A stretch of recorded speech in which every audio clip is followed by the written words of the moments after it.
Hello everyone, welcome to विश्वास classes. NABARD development assistant की mains के लिए ये सेकंड सेशन है हमारा। इस सेशन में हम लोग एग्रीकल्चर और टेक्नोलॉजी पे बेस्ड कुछ डिस्क्रिप्टिव क्वेश्चंस को देखेंगे।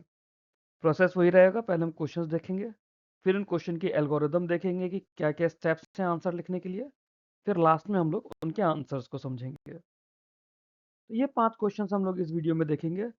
Role of technology in modernising Indian agriculture. दूसरा क्वेश्चन है agritech startups transforming the rural economy. तीसरा क्वेश्चन है precision farming and sustainable agriculture in India. चौथा question digital platforms and their impact on agricultural marketing. पांचवा question can technology help achieve food security in India. अब एक एक करके इन पांचों questions के एल्गोरिदम को या स्टेप्स को समझने की कोशिश करते हैं। पहला क्वेश्चन था हमारा role of technology in modernising Indian agriculture. अगर ये डिस्क्रिप्टिव क्वेश्चन आता है तो सबसे पहले, जैसे हमने पिछले वीडियो में देखा था, सबसे पहला पार्ट हमारा क्या है, इसको इंट्रोडक्शन देना। टॉपिक को यहाँ पर हम लोग इंट्रोड्यूस करेंगे 2 से 3 लाइनों में। तो उसमें एग्रीकल्चर मॉडर्नाइजेशन को हम लोग डिफाइन करेंगे कि कैसे ट्रेडिशनल फार्मिंग से शिफ्ट होकर हम लोग technology driven data based practices पे शिफ्ट हुए हैं।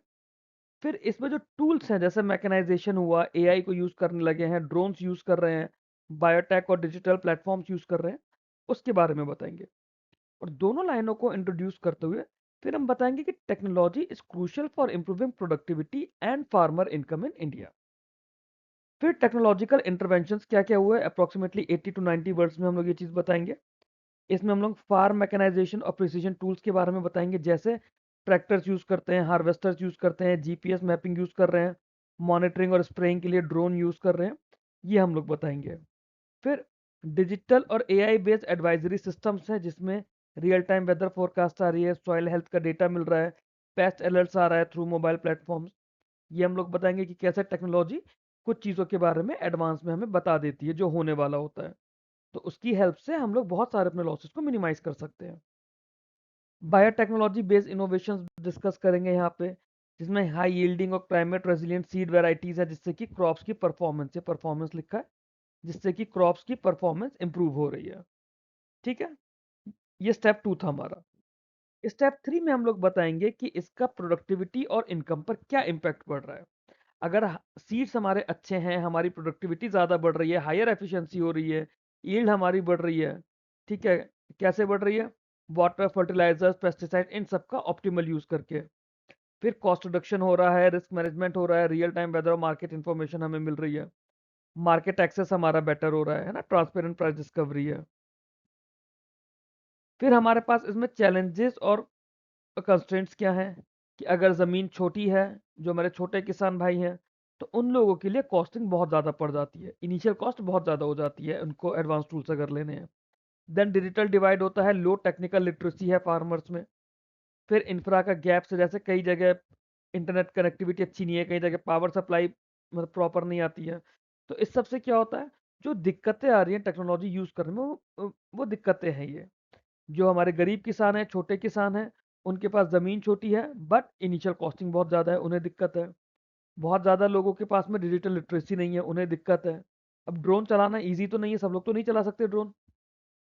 ऐसे ही आप कुछ कर रहे हैं, आपके पास इंटरनेट कनेक्टिविटी अच्छी नहीं है, पावर सप्लाई प्रॉपर नहीं है, तो ये चैलेंजेस या कंस्ट्रेंट्स हैं इसमें। फिर आप इसके बाद कंक्लूजन और वे फॉरवर्ड बताएंगे। बताएंगे कि कैसा टेक्नोलॉजी एसेंशियल है transforming Indian agriculture into productive and climate resilient sector के लिए।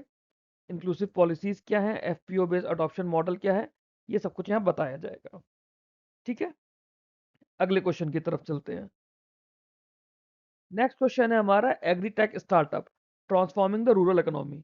आंसर इन पांचों क्वेश्चंस की एल्गोरिदम्स या स्टेप्स को डिस्कस करने के बाद मैंने लास्ट में दिए हुए हैं। एग्रीटेक स्टार्टअप के लिए अगर आता है सवाल आपके पास, ठीक है, ट्रांसफॉर्मिंग द रूरल इकोनॉमी। अब यहाँ पे सबसे पहले तो हम यही बताएंगे कि एग्रीटेक स्टार्टअप्स है क्या, कैसा टेक्नोलॉजी ड्रिवन एंटरप्राइजेज हैं जो इनोवेटिव सॉल्यूशंस देते हैं across the agriculture value chain. फिर इसमें इंडिया का जो स्टार्टअप इकोसिस्टम है वो किस तरह से बढ़ रहा है, उसमें डिजिटल पेनिट्रेशन किस तरह से हो रहा है रूरल एरियाज में, ये हम लोग बताएंगे। फिर साथ में हम लोग बताएंगे कि ये जो स्टार्टअप्स है जिनकी हम बात कर रहे हैं, ये रूरल इकोनॉमिक ट्रांसफॉर्मेशन में कैटलिस्ट का काम कर रहा है। कैटलिस्ट का काम एज इन कि उसको और एनहेंस कर रहा है, उसको और बढ़ा रहा है, उसको और एक्सपोनेंशियली इसने स्पीड अप कर दिया है प्रोसेस रूरल इकोनॉमिक ट्रांसफॉर्मेशन का। फिर हमने जब बोला कि रूरल इकोनॉमी पूरी ट्रांसफॉर्म हो रही है, तो इंटरवेंशन कहाँ कहाँ हो रहा है वो हम लोग बताएंगे इसमें। जैसे फार्म लेवल सॉल्यूशंस है ना, क्या है इसमें, एआई बेस्ड क्रॉप एडवाइजरी आ रही है, प्रिसीजन फार्मिंग टूल्स है, इनपुट ऑप्टिमाइजेशन सर्विसेज है, मार्केट लिंकेजेस और सप्लाई चेन है, जिसमें डिजिटल प्लेटफॉर्म्स हो जाते हैं जो फार्मर्स को कनेक्ट करते हैं डायरेक्टली बायर से, जैसे ENAM है, ई नाम नेशनल एग्रीकल्चर मार्केट। तो इसमें इंटरमीडियरीज हमारे रिड्यूस हो जाते हैं। फिर एग्री फिनटेक इनोवेशंस है, जिसके अंदर हम लोग डिजिटल असेसमेंट करते हैं, क्रॉप इंश्योरेंस सपोर्ट मिल रहा है, पेमेंट सॉल्यूशंस मिल रहे हैं। थर्ड स्टेप आता है इसका कि इसका डायरेक्टली रूरल इकोनॉमी पे इम्पैक्ट क्या पड़ रहा है। यहाँ पे हम बताएंगे कि बेटर प्राइस डिस्कवरी हो रही है, ट्रांजैक्शन कॉस्ट कम हो रही है, जिसकी वजह से फार्मर्स की इनकम बढ़ रही है। फिर जब इतनी सारी चीज़ें हो रही हैं तो लॉजिस्टिक्स का काम है, डेटा सर्विसेज का टाइम है, एग्री प्रोसेसिंग है, रूरल एंटरप्रेन्योरशिप है। इस सबसे रूरल एरियाज में एम्प्लॉयमेंट जनरेट हो रहा है। फिर प्राइवेट इन्वेस्टमेंट का इन्फ्लो होगा एग्रीकल्चर में, जिससे इंफ्रास्ट्रक्चर और वैल्यू चेन बढ़ेगा। बट इसमें भी चैलेंजेस और कॉन्स्टेंट्स तो हैं ही है, वरना तो चीज़ें पूरी अच्छी हो चुकी होती सारी। अगर अभी भी दिक्कतें हैं इतना कुछ स्कीम्स आने के बाद भी, मतलब चैलेंजेस और कंस्ट्रेंट्स हैं, तो इसमें स्केलेबिलिटी इशू है रिमोट और डिजिटली वीक रीजन्स में, फार्मर्स का ट्रस्ट डेफिसिट है, लो अवेयरनेस है रिगार्डिंग डिजिटल प्लेटफॉर्म, फिर रेगुलेटरी और फंडिंग कंस्ट्रेंट्स आ जाते हैं लॉन्ग टर्म सस्टेनेबिलिटी के लिए। और कंक्लूजन क्या है? कंक्लूजन वे फॉरवर्ड इसका यही रहेगा कि एग्रीटेक स्टार्टअप जो हैं वो ग्रोथ इंजन बन सकते हैं रूरल डेवलपमेंट के लिए। They can become very strong growth engine, जिसकी हेल्प से रूरल डेवलपमेंट हमारा बढ़ेगा, फार्मर्स की इनकम इंक्रीज होएगी। Policy support, incubation, FPO integration और डेटा लिटरेसी, ये कुछ एसेंशियल्स हैं जो इस इंक्लूसिव इम्पैक्ट के लिए ज़रूरी हैं। ये दो लाइनों को 3 लाइन बना के हम लोग कि आराम से ऐसे 40-50 वर्ड्स में लिखकर हम अपना आंसर कंप्लीट कर सकते हैं। बल्कि 40-50 वर्ड्स भी नहीं, 30 वर्ड्स में कंक्लूजन और वे फॉरवर्ड इसका हो सकता है। अगला क्वेश्चन देखते हैं। थर्ड क्वेश्चन है हमारा, precision farming and sustainable agriculture in India. अब यहाँ पे हम प्रिसीजन फार्मिंग और सस्टेनेबल एग्रीकल्चर के बारे में हमें बताना है। हम पहले बताएंगे प्रिसीजन फार्मिंग क्या होती है। डेटा ड्रिवन अप्रोच होती है जो कि टेक्नोलॉजी को यूज करती है to manage crop and soil. फिर इसको हम लोग सस्टेनेबल एग्रीकल्चर के साथ लिंक करेंगे कि सस्टेनेबल एग्रीकल्चर जो काम करता है वो एनवायरमेंटल प्रोटेक्शन पर, इकोनॉमिक वायबिलिटी पर और सोशल इक्विटी पे काम करता है। फिर उसके बाद बताएंगे कि जो प्रिसीजन फार्मिंग है, it is crucial for resource efficient and climate resilient agriculture in India. फिर सेकंड स्टेप इसका बताएंगे जिसमें प्रिसीजन फार्मिंग के की कंपोनेंट्स के बारे में बताया जाएगा, जैसे एडवांस टेक्नोलॉजीज हैं, GPS और GIS की मैपिंग हो रही है, इसमें ड्रोन्स यूज कर रहे हैं, रिमोट सेंसिंग और सॉइल मॉइस्चर सेंसर्स होते हैं ताकि रियल टाइम मॉनिटरिंग हो पाए। फिर वेरिएबल रेट एप्लीकेशंस होती हैं जिसमें वाटर कैसे यूज करना है, फर्टिलाइजर्स कैसे यूज करना है, पेस्टिसाइड कैसे यूज करने हैं, वो फील्ड की या जो हमारा खेत है उसकी स्पेसिफिक नीड्स पे डिपेंड करेगा। इरिगेशन कितना आ पा रहा है, मौसम कैसा है, मिट्टी कैसी है, उन सब चीज़ों पे डिपेंड करेगा। फिर डेटाबेस डिसीजन मेकिंग होती है, AI इनेबल्ड क्रॉप फोरकास्टिंग की जाएगी, पेस्ट मैनेजमेंट सिस्टम्स लगाए जाएंगे। थर्ड स्टेप में हम लोग बताएंगे कि सस्टेनेबिलिटी पे क्या कंट्रीब्यूशन है, जिसमें है efficient resource utilisation, environmental protection, farm profitability. Resource utilisation की बात करेंगे तो देखेंगे हम लोग कैसे वाटर का कंजम्पशन कम किया गया है, केमिकल का यूसेज कम किया गया है। एनवायरमेंटल प्रोटेक्शन में बात करेंगे कि सॉइल हेल्थ इंप्रूव की गई है, लो और कार्बन फुटप्रिंट हुआ है। और फार्म प्रॉफिटेबिलिटी बढ़ाने के लिए रिड्यूस इनपुट कॉस्ट पे बेटर यील्ड हमें मिल रही है। तो इस तरह से सस्टेनेबिलिटी पे कंट्रीब्यूशन है प्रिसीजन फार्मिंग का। फिर इंडिया के रेस्पेक्ट में क्या क्या चैलेंजेस हैं, कि जो हमारी लैंड होल्डिंग्स है वो स्मॉल है, फ्रेगमेंटेड है, जिससे कि इकोनॉमीज ऑफ स्केल नहीं अचीव कर पा रहे हैं हम लोग। हाई टेक कॉस्ट के बारे में बताएंगे, टेक्निकल स्किल रिक्वायरमेंट हम लोग बताएंगे कि ये दिक्कतें कर रही हैं, इसकी वजह से इंडिया में चैलेंजेस हैं। फिर रूरल जो डिजिटल इंफ्रास्ट्रक्चर और अवेयरनेस है वो काफ़ी इनएडुकेट है। इसके बाद कंक्लूजन हम लोग बताएंगे, कंक्लूजन क्या है, प्रिसीजन फार्मिंग से क्या करता है, सस्टेनेबल इंटेंसिफिकेशन होता है एग्रीकल्चर इन इंडिया का। फिर इसमें जो गवर्नमेंट इंसेंटिव्स हैं, FPO बेस्ड मॉडल्स हैं, फार्मर ट्रेनिंग्स हैं, लार्ज स्केल अडॉप्शन के लिए किस तरह से एसेंशियल है। डिटेल में आंसर में हम लोग इन चीज़ों को पढ़ेंगे। अभी अगले क्वेश्चन की तरफ चलते हैं। फोर्थ था हमारा digital platforms and their impact on agriculture marketing. Digital platforms और उनका इम्पैक्ट क्या है। तो सबसे पहले तो हम डिजिटल एग्रीकल्चर मार्केटिंग प्लेटफॉर्म्स के बारे में बताएंगे, जैसे ई नाम है सबसे अच्छा एग्जांपल है इसका। ENAM मैंने पीछे भी इसका नाम लिया था, गवर्नमेंट स्कीम्स वाले वीडियो में भी है। So we will define digital agriculture marketing platforms की ऑनलाइन सिस्टम्स होते हैं, ठीक है, जहाँ पे बाइंग और सेलिंग होती है फार्म प्रोड्यूस की। उसके बाद हम बताएंगे कि कैसे ट्रेडिशनल मंडी सिस्टम से टैग बेस्ड नेशनल मार्केट की तरफ शिफ्ट हुआ है। फिर इस शिफ्ट के होने से हुआ क्या, बताया जाएगा कि डिजिटलाइजेशन से ट्रांसपेरेंसी बढ़ी है, एफिशिएंसी बढ़ी है और फार्मर एम्पावरमेंट बढ़ी है। वही जो मिडिल मैन थे, मिडिल मैन बीच में से हट गए। फिर इनके की फीचर्स क्या है कि ट्रांसपेरेंट प्राइस डिस्कवरी है, क्योंकि यहाँ पे ऑनलाइन बिडिंग और रियल टाइम मार्केट इन्फॉर्मेशन होती है। फार्मर डायरेक्ट बायर से लिंकेज होती है, तो उसमें इंटरमीडियरीज के ऊपर से डिपेंडेंस हटती है। डिजिटल पेमेंट्स ट्रेसेबिलिटी सिस्टम्स होंगे, जिससे कि फास्टर सेटलमेंट्स और अकाउंटेबिलिटी एंश्योर होती है। थर्ड स्टेप में हम लोग बताएंगे कि फार्मर्स पे और मार्केट पे क्या इम्पैक्ट पड़ा है इनका, है ना। क्या इम्पैक्ट है, एक तो बार्गेनिंग पावर बढ़ी है और बड़े मार्केट का एक्सेस मिल गया, वाइडर नेशनल मार्केट्स का। ट्रांजैक्शन कॉस्ट कम हो गई है, पोस्ट हार्वेस्ट डिले कम हो गए हैं, और जो फ्रेगमेंटेड मार्केट्स हैं, है ना, उनका इंटीग्रेशन हुआ है, leading to better supply chain efficiency. फिर चैलेंजेस और लिमिटेशन क्या है, again digital literacy rates, connectivity gaps हैं रूरल एरियाज में, लॉजिस्टिकल इंफ्रास्ट्रक्चर कंस्ट्रेंट्स हैं। फिर जो ट्रेडिशनल इंटरमीडियरीज है वो इन चीज़ों के अगेंस्ट होते हैं।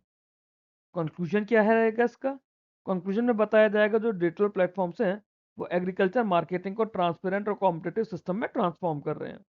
अगर हम डिजिटल इंफ्रास्ट्रक्चर को स्ट्रेंथन करेंगे और फार्मर अवेयरनेस भी होगी, तो इससे हमें इंक्लूसिव ग्रोथ भी मिलेगी। मतलब इंक्लूसिव ग्रोथ के लिए दोनों चीज़ें नेसेसरी हैं।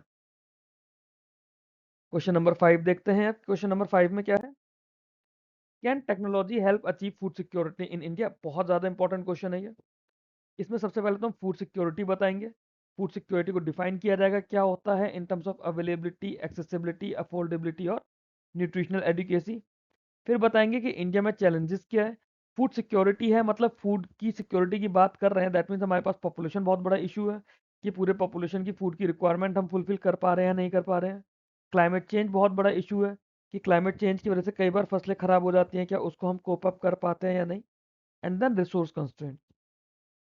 यहाँ बताया जाएगा कि जो टेक्नोलॉजी है वो ट्रांसफॉर्मेटिव रोल प्ले करेगी in ensuring sustainable food security. Enhancing agriculture production हम लोग इसमें बताएंगे नेक्स्ट स्टेप में कि high yielding climate resilient varieties आएंगी, है ना, जिससे कि प्रोडक्टिविटी बढ़ेगी under adverse conditions. Precision irrigation और AI based crop management optimising water and input use होगा। मैकेनाइजेशन होगा, डिजिटल एडवाइजरी सिस्टम्स होंगे, जिसकी वजह से हम लोग क्रॉप लॉसेस को रिड्यूस कर पाएंगे और अपनी एफिशिएंसी बढ़ा पाएंगे।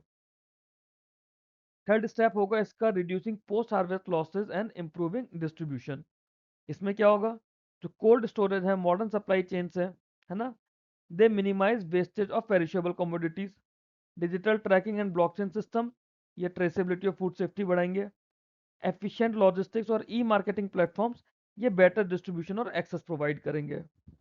फिर इसमें कंसर्न्स एंड लिमिटेशंस क्या होगा, क्योंकि यहाँ पे क्वेश्चन की फॉर्म में है तो उसमें कंसर्न दिए जाएंगे। यहाँ पे हमारे पास इसमें क्या क्या कंसर्न्स हैं, unequal access to advanced technologies among small and marginal farmers, high cost and dependence on private tech providers, environmental risk हैं अगर टेक्नोलॉजी को मिसयूज या ओवर अप्लाई किया जाएगा।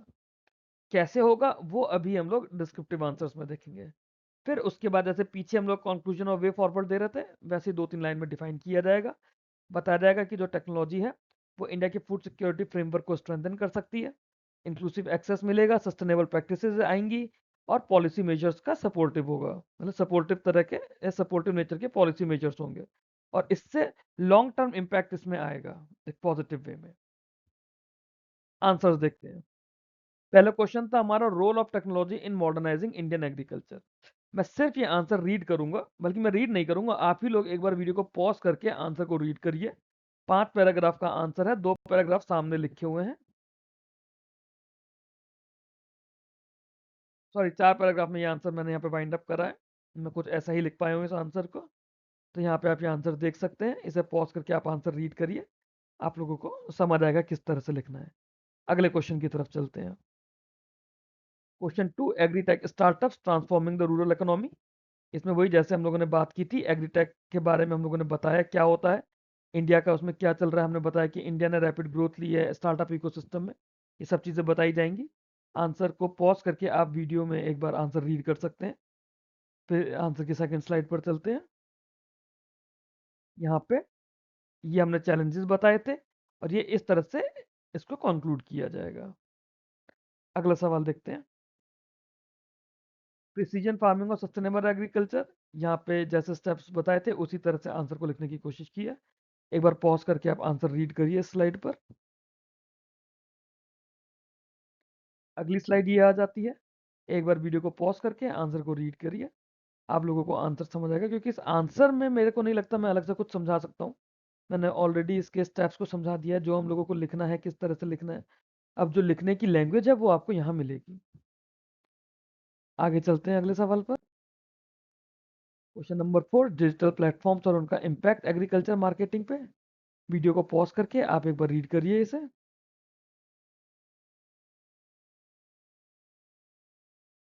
अगला सवाल देख, सॉरी, ये अगली स्लाइड में आंसर को हमने कंप्लीट करा है। वीडियो पॉज करके आप एक बार आंसर को देखिए। फिर क्वेश्चन नंबर 5 आता है, can technology help achieve food security in India. बहुत इंपॉर्टेंट क्वेश्चन था, मैंने पीछे भी आप लोगों को बताया था। यहाँ पे फूड सिक्योरिटी के बारे में बताएंगे, फिर बताएंगे कि टेक्नोलॉजी कैसे कंट्रीब्यूट कर रहा है फूड सिक्योरिटी पर। वीडियो पॉज करके आप आंसर को रीड करिए एक बार। फिर इसके बाद हम लोगों ने बताया है कि प्रोडक्शन बढ़ाने के अलावा टेक्नोलॉजी क्या कर रही है, पोस्ट हार्वेस्ट लॉसेस को कम कर रही है। क्यों? क्योंकि हमारे पास मॉडर्न स्टोरेज फैसिलिटीज आ गई, कोल्ड चेन्स आ गए। फिर इसके बाद हमने यहाँ पे जो चैलेंजेस हैं वो डिस्कस करें, एंड देन हमने यहाँ पे कंक्लूजन दे दिया। ठीक है, कुछ इस तरह से हम लोगों ने ये 5 आंसर्स देखे हैं। अब तक टोटल 10 क्वेश्चंस हम लोग देख चुके हैं 2 पार्ट की वीडियोस में। इसमें अप्रोक्सीमेटली 15 से 20 क्वेश्चंस और एडिशनल लेकर आऊँगा। आप लोगों को अच्छा लगेगा तो आप लोग वीडियो को लाइक कीजिएगा, चैनल को सब्सक्राइब कीजिएगा। ये मेरे टेलीग्राम के ग्रुप्स हैं अलग-अलग, जहाँ पे आप लोग अपने एग्जाम रिक्वायरमेंट के अकॉर्डिंगली ज्वाइन कर सकते हैं।